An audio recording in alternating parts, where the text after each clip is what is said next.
نحمده ونستعينه ونستغفره ونتوب إليه ونعوذ بالله من شرور أنفسنا وسيئات أعمالنا. من يهده الله فلا مضل له ومن يضلل فلا هادي له. ونشهد أن لا إله إلا الله وحده لا شريك له ونشهد أن محمدا عبده ورسوله. اللهم صل وسلم وبارك عليه وعلى آله وأصحابه أجمعين. يا أيها الذين آمنوا اتقوا الله حق تقاته ولا تموتن إلا وأنتم مسلمون. يا أيها الناس اتقوا ربكم الذي خلقكم من نفس واحدة وخلق منها زوجها وبث منهما رجالا كثيرا ونساء. واتقوا الله الذي تساءلون به والأرحام إن الله كان عليكم رقيبا. يا أيها الذين آمنوا اتقوا الله وقولوا قولا سديدا يصلح لكم أعمالكم ويغفر لكم ذنوبكم ومن يطع الله ورسوله فقد فاز فوزا عظيما. أما بعد فإن أصدق الحديث كتاب الله وخير الهدي هدي محمد صلى الله عليه وسلم وشر الأمور محدثاتها وكل محدثة بدعة وكل بدعة ضلالة وكل ضلالة في النار. ثم ما بعد, chers frères et sœurs en islam, chers auditeurs de la radio Wadata, assalamu alaikum wa rahmatullahi ta'ala wa barakatuh. Soyez les bienvenus à l'écoute de votre émission islamique intitulée spécial Ramadan 1444 à travers les ondes de la radio Wadata, la première radio digitale à Niamey. Je prie Allah subhanahu wa ta'ala de nous faire profiter tous ensemble de ces quelques instants que nous allons passer ensemble dans sa voie, dans la recherche du savoir en vue de son application, afin que ce savoir ne soit pas un argument contre nous, mais plutôt un argument à notre faveur le jour où nous rencontrerons notre Seigneur Allah subhanahu wa ta'ala. Yawma la yanfa'u malun wa la banun illa man ata Allah bi qalbin salim, jour où ni bien ni enfant ne seront d'aucune utilité hormis pour celui qui regagne son Seigneur avec un cœur saint. Allah subhanahu wa ta'ala nous bénisse tous, qu'il bénisse nos vies, qu'il bénisse nos familles, qu'il bénisse nos enfants, qu'il bénisse nos œuvres, qu'il bénisse davantage nos chers pays respectifs et leurs peuples, qu'il nous conforme davantage à sa sainte volonté partout et toujours. Qu'Allah accepte notre jeûne ainsi que nos autres bonnes œuvres que nous accomplissons pendant ce mois de Ramadan et en dehors de Ramadan. Ceci dit, chers frères et sœurs en islam, le thème de cette émission est comment bien jeûner, troisième et dernière partie. Nous avons vu donc la dernière fois les actes permis aux jeûneurs. Nous avons commencé à parler de comportements obligatoires à observer parce que les différents mérites, avantages et bienfaits que nous avons décrits dans les émissions précédentes ne seront obtenus que par ceux qui respectent les exigences et donc les conditions du jeûne. Par conséquent, il y a des actes qui sont interdits pour le jeûneur, il y a des actes qui sont permis pour le jeûneur, il y a des comportements qui sont obligatoires pour le jeûneur. Il faut qu'ils les connaissent et qu'ils les observent en plus du sourd que nous avons évoqué. Et à la fin, nous allons parler donc de la rupture pour compléter la journée du jeûneur. Chers frères et sœurs en islam, pour les actes obligatoires à observer, il y en a beaucoup. Il y a plusieurs actes obligatoires que le jeûneur doit observer. Tout d'abord, il doit observer le commandement d'Allah à leur temps, tel que la prière obligatoire, la zakat pour celui qui a l'habitude de prélever donc la zakat pendant le mois de Ramadan.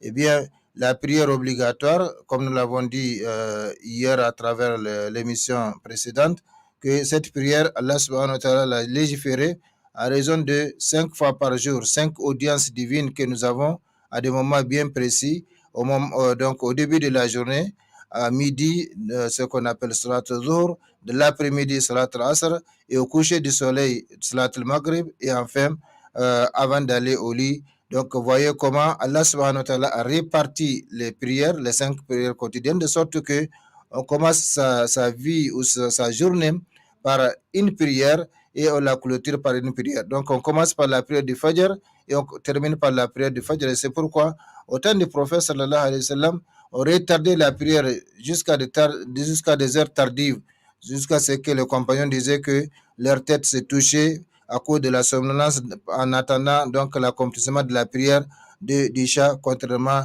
donc à ce que nous faisons aujourd'hui.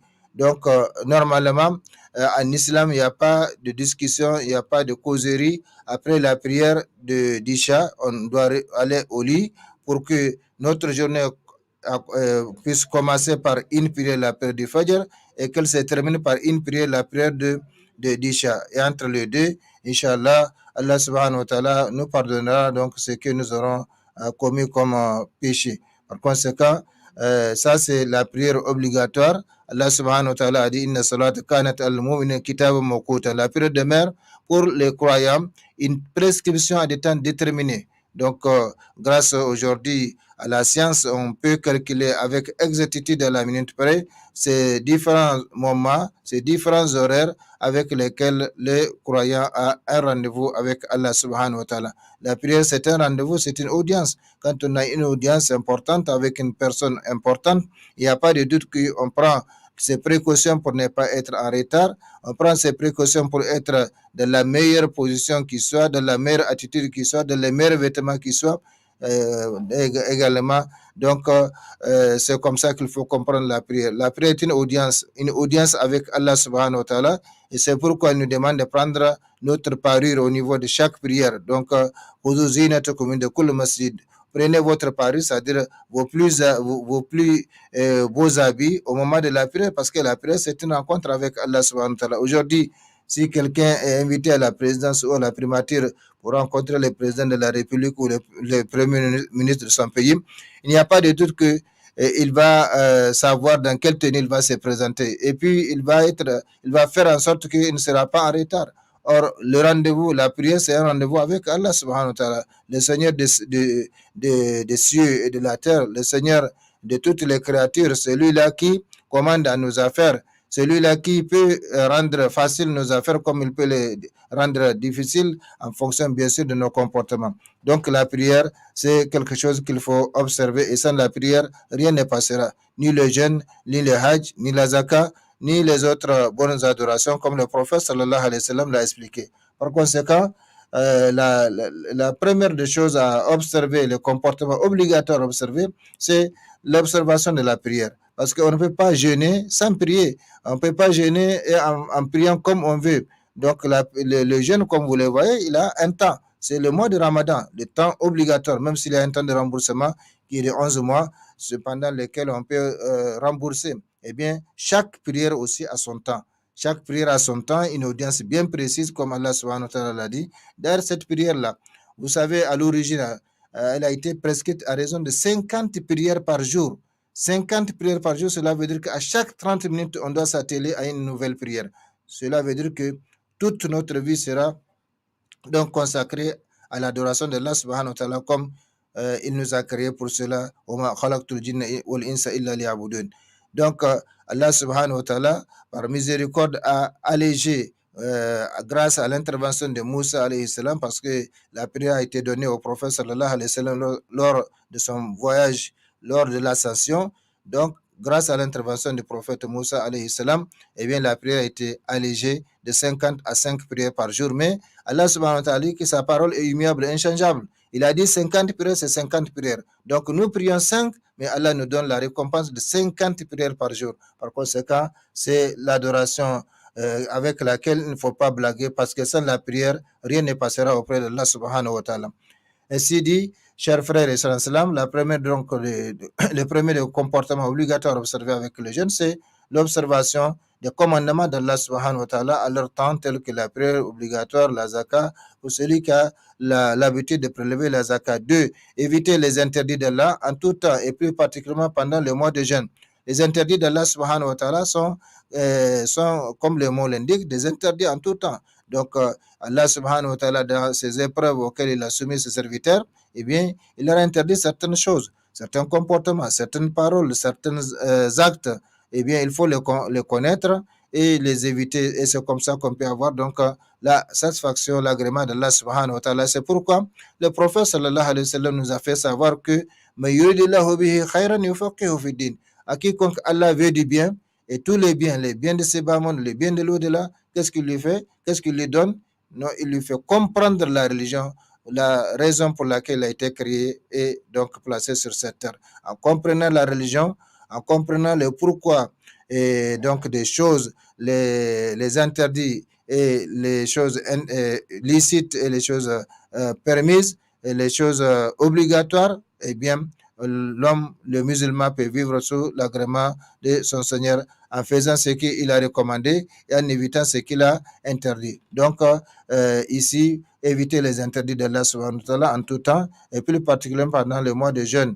Il ne convient pas de désobéir à Allah subhanahu wa ta'ala, mais quand on manque de quelque chose, on ne peut pas le donner à quelqu'un d'autre. Quand on ignore les préceptes de l'islam, les lois d'Allah subhanahu wa ta'ala, il n'y a pas de doute que même en cherchant à être dans l'obéissance d'Allah subhanahu wa ta'ala, on peut tomber dans les péchés comme on les voit souvent donc, avec les gens. Troisième acte obligatoire à observer, éviter la calomnie, éviter la médisance, éviter le dénigrement qui consiste à révéler les défauts des autres en vue donc de les discréditer aux yeux des gens. Donc, tous ces péchés, la calomnie, la médisance, les dénigrements sont des péchés capitaux. Un péché capital, c'est tout péché qui attire l'une de trois choses à son auteur, soit l'annulation de sa foi, soit la punition d'Allah subhanahu wa ta'ala dans l'au-delà, soit la colère d'Allah subhanahu wa ta'ala. Par conséquent, il faut savoir, et ça revient, ça nous ramène au hadith du prophète sallallahu alayhi wa sallam. À quiconque Allah veut du bien, il lui fait comprendre la religion. Il lui fait comprendre donc la religion qui est la cause principale, la raison principale, l'objectif principal ou le but principal pour lequel il a été créé et placé sur cette terre-là. Parce que sans comprendre la religion, eh bien, on ne peut pas être sous la volonté d'Allah subhanahu wa ta'ala. On ne peut pas faire ce que Allah a recommandé de faire, puisqu'on ne le connaît pas. Et on ne peut pas non plus éviter ce que Allah a interdit de faire, parce qu'on ne le connaît pas. Donc, ça revient à cela. Et c'est pourquoi l'islam a rendu depuis 15 siècles la recherche du savoir obligatoire pour tout musulman et par conséquent pour toute musulmane, lorsque le prophète sallallahu alayhi wa sallam dit Talbul ilm faridatun ala kulli muslim. La recherche du savoir est une obligation. Et quand on dit une obligation, ça veut dire quelque chose que si vous ne le faites pas, Allah vous demandera compte. Par exemple, la prière est une obligation. Ça veut dire que si vous ne priez pas alors que vous remplissez les conditions de la prière, eh bien Allah vous demandera compte. Donc, grâce à la connaissance de la religion, l'homme marche tout droit dans la vie, l'homme marche sous la lumière d'Allah subhanahu wa ta'ala de la vie. Il sait que tel acte est permis, tel acte est obligatoire, tel acte est haram, tel acte est licite, tel acte est recommandé, tel acte est réprouvé, ainsi de suite. Donc, les 5 jugements de l'islam à travers ce que nous faisons, parce que pour tout acte que nous posons, l'islam nous dit que vous avez 5 jugements. Soit vous venez d'accomplir un acte obligatoire, wajib, donc un devoir. Et les devoirs, par définition, c'est l'acte que si on l'accomplit, on a une récompense. Et si on ne l'accomplit pas, on encourt une punition. Par exemple, la prière est une obligation. Celui qui l'accomplit, eh bien, il espère une récompense auprès de Allah subhanahu wa ta'ala. Et celui qui ne l'accomplit pas, eh bien, il encourt une punition. Si Allah veut, il le punit. S'il veut, il lui pardonne. Ça, c'est le premier jugement. Le deuxième jugement, c'est Al-Haram. Al-Haram, c'est le contraire de Al-Wajib. Donc, c'est l'acte dont l'accomplissement attire la colère d'Allah subhanahu wa ta'ala, la punition d'Allah subhanahu wa ta'ala et l'abandon pour Allah. Ça, c'est la condition. L'abandon pour Allah. Par exemple, la consommation de l'alcool, la consommation de l'alcool est une haram, et donc interdite. Celui qui la laisse, la condition pour Allah subhanahu wa ta'ala, pas par crainte de maladie ou par crainte d'une tierce personne, mais celui qui la laisse à cause d'Allah subhanahu wa ta'ala, eh bien, il a une récompense. Et celui qui consomme de l'alcool, il a encore une punition auprès d'Allah subhanahu wa ta'ala. Troisième acte, ce qu'on appelle mustahab, donc l'acte recommandé, par exemple, les prières surrogatoires facultatives que nous accomplissons après les prières obligatoires, comme 2 rakas après Zuhur, 2 rakas avant Asr, 2 à 6 rakas après Maghrib, ainsi de suite. Eh bien, ces prières-là, on les appelle des prières facultatives. Donc, c'est des mustahab, c'est des prières recommandées, mais elles ne sont pas obligatoires. Donc, l'acte recommandé, c'est l'acte qui attire une récompense et dont l'abandon n'attire pas une punition. Celui qui prie 2 rakas après Maghrib, eh bien, il a sa récompense. Celui qui ne prie pas 2 rakas, il n'encourt rien, à condition qu'il ne nie pas cette prière facultative qui est légiférée en islam. Et ces prières facultatives sont importantes dans la mesure où elles permettent donc de compléter la prière obligatoire quand elle sera manquante dans l'au-delà. Le quatrième jugement, c'est ce qu'on appelle al-makruh. Al-makruh, c'est l'acte dont l'abandon est plus recommandé que son action. Par exemple, le fait de cracher dans une mosquée. Ça, c'est un acte réprouvé. Makruh. Donc, vaut mieux les laisser que de les faire. Et le cinquième jugement, c'est ce qu'on appelle al-mubah, l'illicite. Donc, l'acte, dont l'action et l'abandon sont donc égaux. Que vous le fassiez ou que vous le laissiez, eh bien, c'est la même chose. C'est la même chose, c'est-à-dire sans intention, ça n'attire ni récompense ni punition. Mais avec l'intention, eh bien, l'acte licite peut changer de statut. Qu'Allah subhanahu wa ta'ala nous fasse comprendre. Chers frères et sœurs en islam, avant de continuer, nous allons prendre une petite pause et Inch'Allah pour donc continuer et terminer notre thème, à savoir les actes, à savoir comment bien jeûner pour avoir donc tous les bienfaits que nous avons décrits dans les émissions précédentes.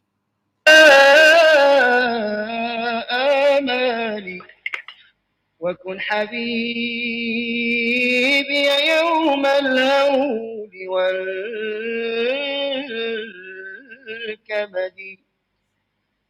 إني أحبك يا شهر الصيام إني أحبك يا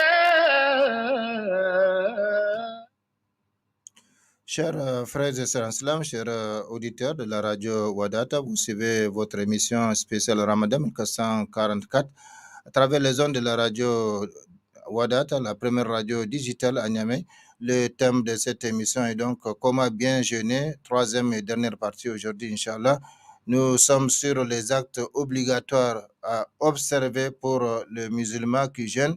Pour le musulman, de façon générale, même si on ne gêne pas, comme je l'ai dit, ce sont des actes qui sont recommandés en tout temps, en tout lieu. Et les recommandations deviennent plus accentuées pendant ce mois de concurrence dans l'accomplissement des bonnes œuvres, le mois donc de Ramadan. Il ne faut pas que le Ramadan soit témoin de nos mauvais comportements, de nos mauvais actes. Par conséquent, il faut savoir respecter le Ramadan, lui donner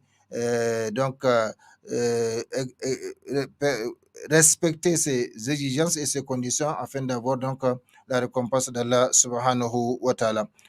Par conséquent, chers frères et sœurs en islam, je disais que le troisième acte obligatoire donc qu'il faut connaître et éviter, c'est éviter la calomnie, éviter la médisance, éviter le dénigrement qui consiste à révéler les défauts des autres. 4. Éviter le colportage qui consiste à transmettre la parole de quelqu'un à un autre dans le but de s'aimer le mal entre les deux. Tout ça, comme je l'ai dit, sont des péchés capitaux. Donc, ce qu'on appelle al-kaba'ir sont des péchés capitaux en islam. Donc, la calomnie, la médisance, le dénigrement, etc., qui sont devenus malheureusement monnaie courante et également une cause de désintégration du tissu social. Aujourd'hui, toutes nos rencontres rares, en tout cas, sont les rencontres qu'on peut faire avec quelqu'un sans que notre discussion ne commence et ne finisse si elle n'a pas commencé par la calomnie, la satire, le dénigrement des autres. Donc, il faut faire attention parce que ce genre d'actions et ce genre de péchés sont des péchés capitaux et surtout les péchés à l'égard des autres qui ne sont pardonnés que si les victimes nous pardonnent. Même Allah subhanahu wa ta'ala n'intervient pas dans les péchés qui concernent les autres créatures. Il y a 3 catégories de péchés.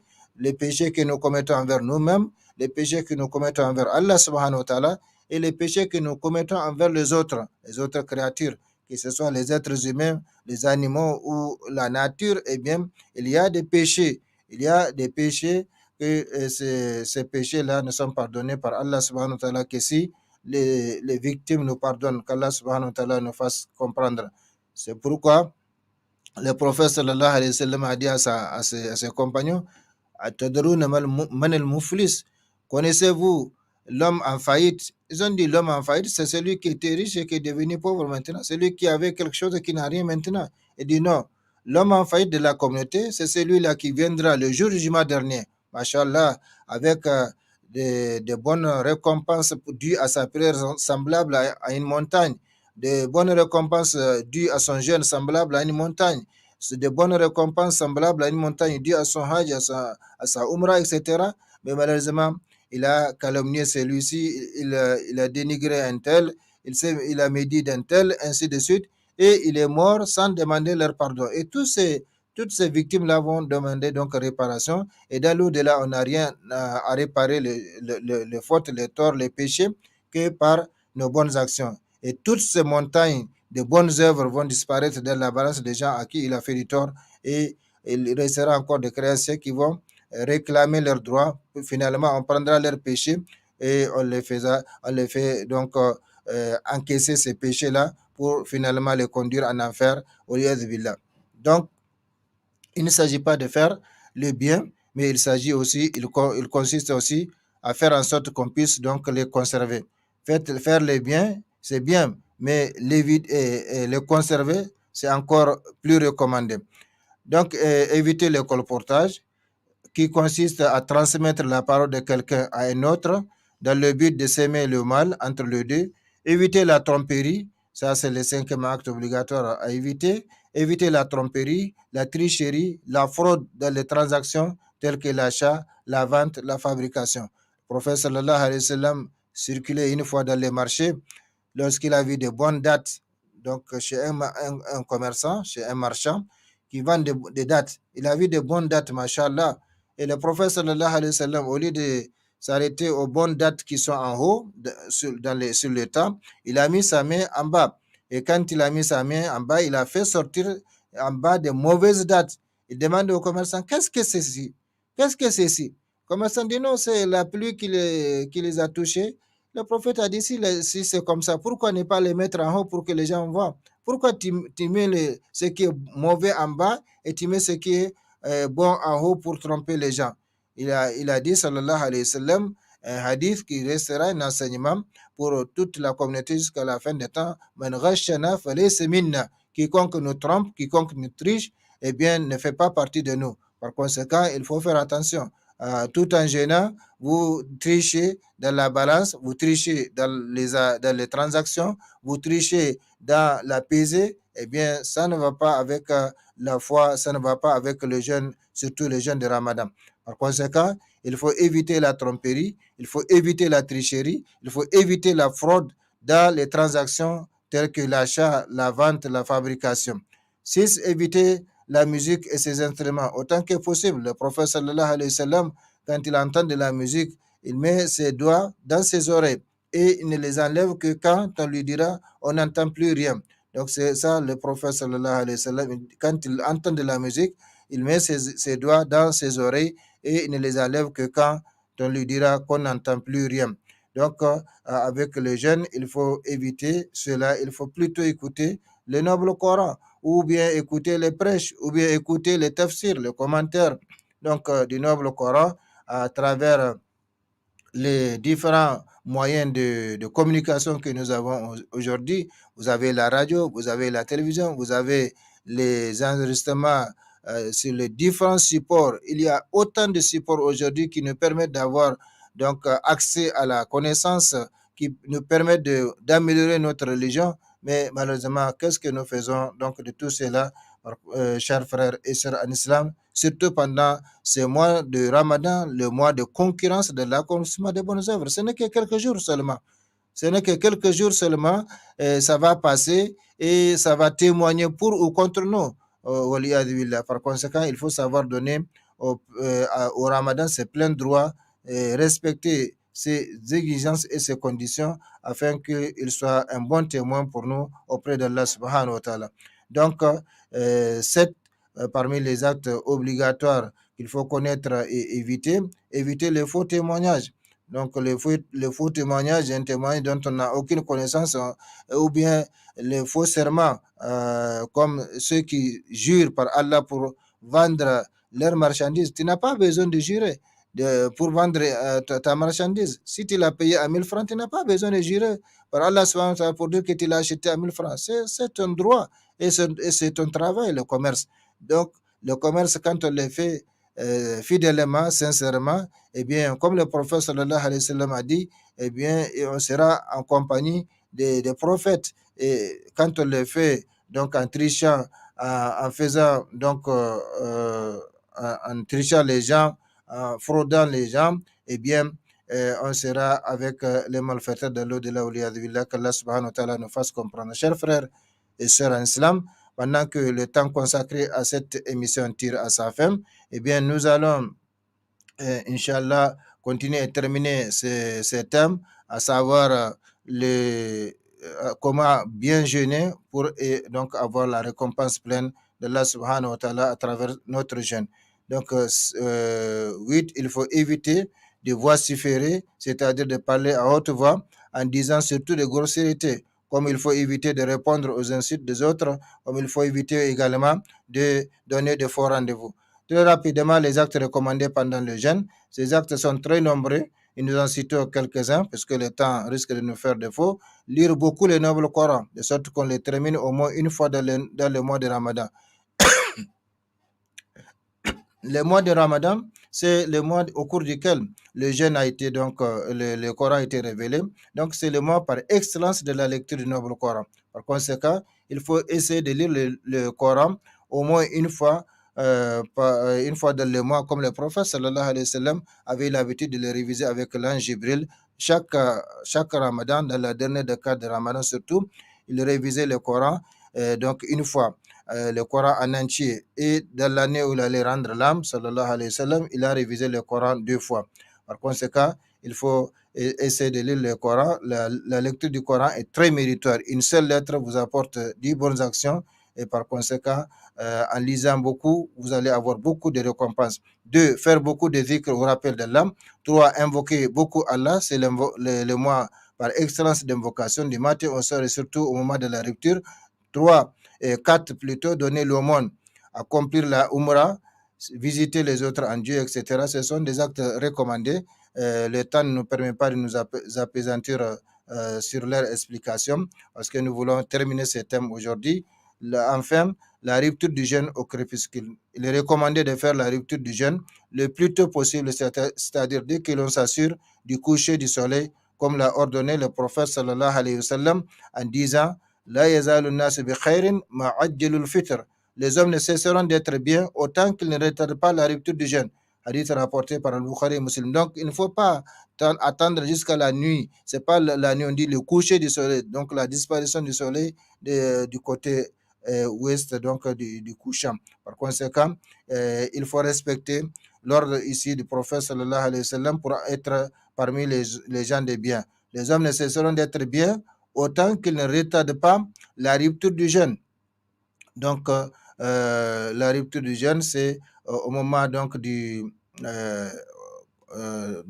donc dès qu'on se rend compte que le soleil s'est couché, c'est comme je l'ai dit, aujourd'hui la science nous aide donc à connaître exactement quand est-ce que le soleil se couche, quand est-ce que même la lune se couche chaque jour.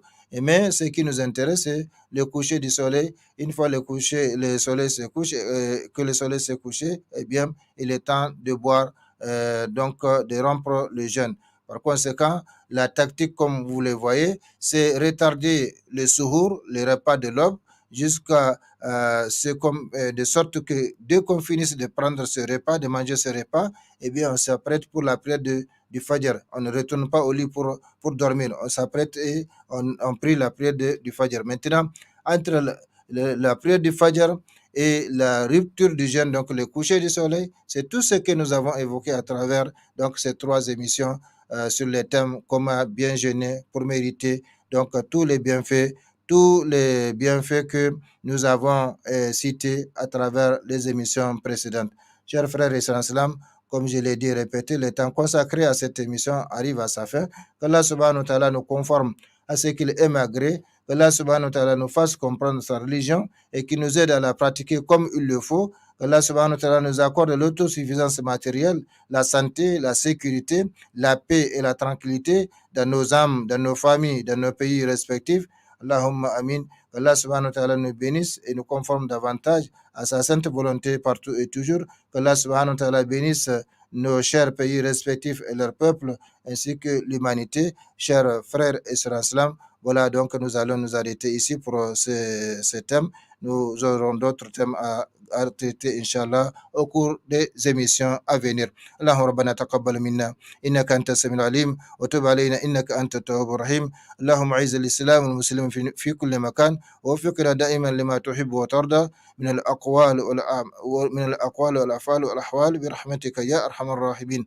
اللهم ربنا آتنا في الدنيا حسنة وفي الآخرة حسنة وقنا عذاب النار. اللهم ربنا لا تزغ قلوبنا بعد إذ هديتنا وهب لنا من لدنك رحمة إنك أنت الوهاب. اللهم صل وسلم وبارك وأنعم على عبدك رسولك محمد وعلى آله وأصحابه أجمعين. سبحان ربك رب العزة ما يصفون وسلام على المرسلين والحمد لله رب العالمين. والسلام عليكم ورحمة الله تعالى وبركاته.